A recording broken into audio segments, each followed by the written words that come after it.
அனைவருக்கும் வணக்கம். இன்றைக்கி நான் இந்த டிசைனுக்கு குச்சி வச்சு எப்படி எம்ப்ராய்டரி போடுறேன்னு சொல்லித்தான் பார்க்க போகிறோம்.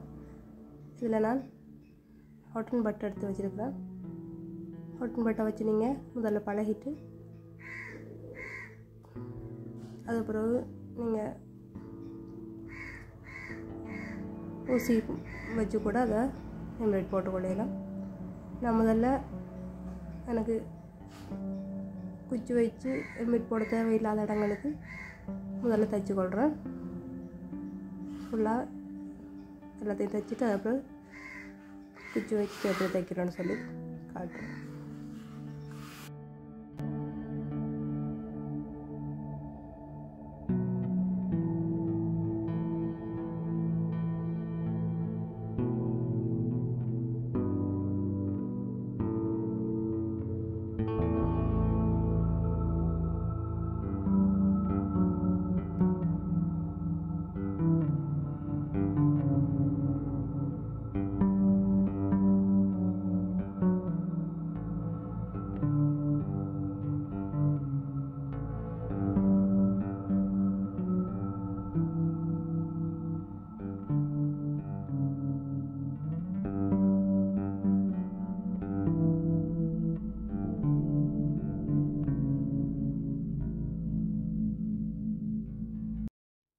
பாருங்கள், நான் அந்த குச்சை வச்சுட்டு ஒரு இதழையும் இந்த குச்சிக்கு அங்காலையும் தைக்க போகிறேன். குச்சியில் குத்துப்படாமல் அங்காலையும் நீங்கள் நம்ம சாதாரணமாக எம்ப்ராய்டரி போடுற மாதிரி போட்டுட்டு ஒரு 2 தடவை அதுக்கு மேலால் எம்ப்ராய்டரி போட்டுட்டு அப்புறம் அந்த குச்சை எடுத்திங்கன்னு சொன்னால் அந்த டிசைன் வந்து அப்படியே இருக்கும். கொஞ்சம் மேலே பஃபின மாதிரி இருக்கும். நான் உங்களுக்கு லேஸாக விளங்குறதுக்காண்டி ஒரு இதழில் குறுக்க கோடு வரைஞ்சி வச்சுருக்கிறேன். ஆரம்பத்தில் பழகும்போது நாங்கள் அந்த கோட்டை வரைஞ்சிட்டு அந்த கோட்டுக்கு மேலால் கம்பியை வச்சு இப்படி எம்ப்ராய்டரி போட்டால் சரி.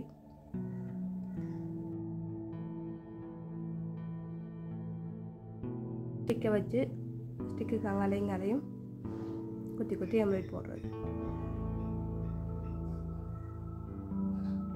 இதில் இந்த ஷேப்பில் தான் வைக்கணும் மண்டியில் குச்சை.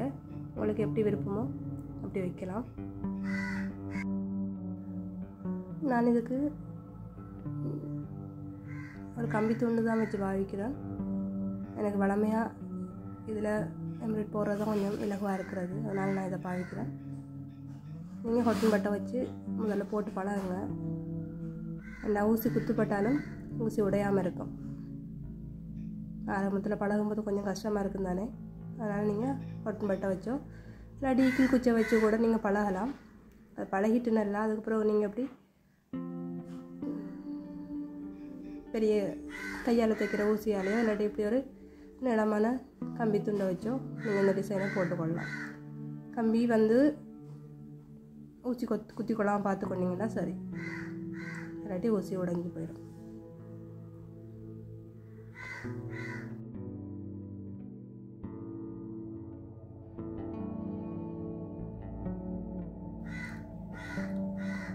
ஒவ்வொரு தையலையும் தைக்கும் பொழுது நீங்கள் முதல் தைச்ச அந்த தையலுக்குள்ளே குத்தி கொள்ளாமல் கொஞ்சம் லேசான சின்ன இடைவெளி ஒன்று விட்டு தான் நீங்கள் கம்பியை வைக்க வேண்டியிருக்கும். நெருக்கி போடணும்னு அவசியம் இல்லை. அந்த இதெல்லாம் ஃபுல்லாக தைச்சிட்டு பாருங்கள், அந்த டிசைன் வந்து கொஞ்சம் வித்தியாசமாக நல்ல வடிவாகவும் இருக்கும். அந்த பூவை ஃபுல்லாக தைச்சிட்டு காட்டுறோம் உங்களுக்கு.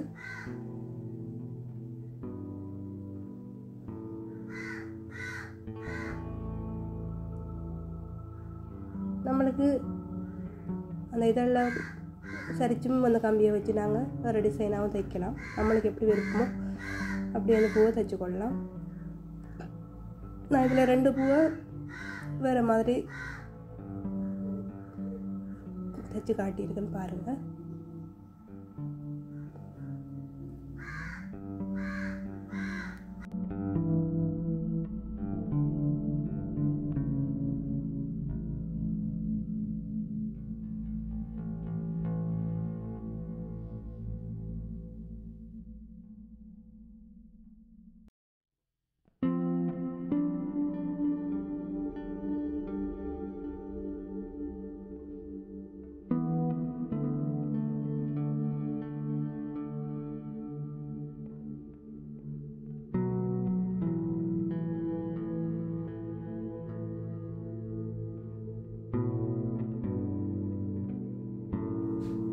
பாருங்கள், நான் ஒரு பூ ஒன்று தைச்சிட்டேன்.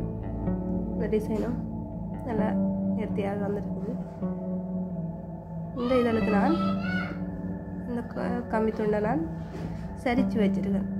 சரித்து வைக்கிற டிசைன் எப்படி வருதுன்னு சொல்லி பாருங்கள்.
டிசைன் ஃபுல்லாகவே தைச்சாச்சு.